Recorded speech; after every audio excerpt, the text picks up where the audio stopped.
નમસ્કાર મિત્રો, સ્વાગત છે તમારું મારી ચેનલ ખ્યાતિ પારેખમાં. કાલનો જે વિડીયો હતો એમાં તમે બધાએ ખૂબ જ સપોર્ટ કર્યો છે, ખૂબ જ પસંદ કર્યો છે. તો આવી જ રીતે અમારા બધા જ વિડીયોને લાઈક અને સબસ્ક્રાઈબ કરતા રહેજો. આજે આપણે જોઈશું ગુજરાતીમાં કહેવતો વિશે. ગુજરાતી વ્યાકરણમાં કહેવતો છે એક બહુ અગત્યનું અંગ છે.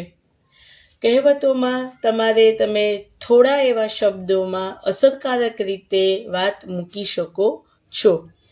જેમ કે પારકીમાં જ કાન વિંધે, તો લાગણીનો સંબંધ ન હોય તે જ શિક્ષણ કે તાલીમ આપી શકે. એટલે આ એક નાનું એવું જે કહેવતમાં વાક્ય હોય છે એ ઇફેક્ટ વધારે છોડે છે.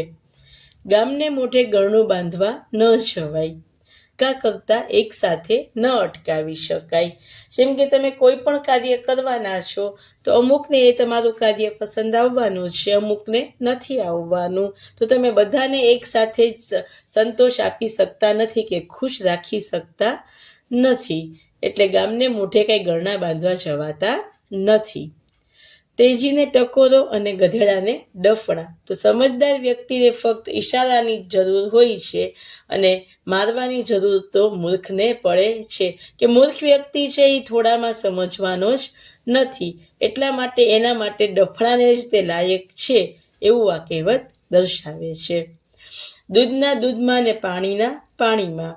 આ કહેવત ઉપરથી મને છે ને, હું જ્યારે ભણતી ને ત્યારની એક અમારે ભણવામાં વાર્તા આવતી, તે વાર્તા યાદ આવે છે કે એક દૂધવાળા ભાઈ હતા. એ લોકોને ઠગવા માટે દૂધની અંદર પાણી નાખે છે અને પાછા જ્યારે એ દૂધ બધેથી આપીને આવે છે અને પાછા એ નદીમાં પાણી પીવા જાય છે તો એમના એટલા જ પૈસા પાછા પાણીમાં જતા રહે છે જેટલું આ રૂપિયાના એણે દૂધની અંદર પાણીનો સમાવેશ કર્યો હતો.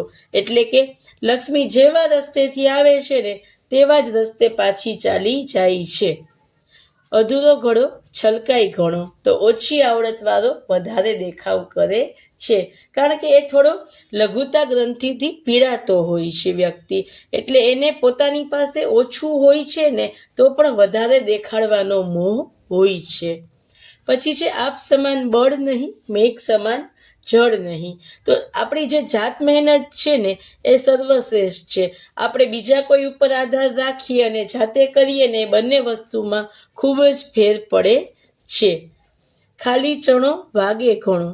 તો જેનામાં ઓછી આવડત હોય છે તે વધુ બતાવવાનો ડોળ કરે છે. હાથે તે સાથે, જાતે કરીએ તો જ પામીએ. અને આપ મુવા વિના મોક્ષ ના મળે. આપણે જાતે કાર્ય ન કરીએ તો કાર્ય સિદ્ધ થાય નહીં. એટલે આપણે બીજા કોઈ ઉપર આધાર કે ભરોસો રાખવા કરતાં આપણી જાત ઉપર જ વધારે આધાર રાખવો જોઈએ. Thank you.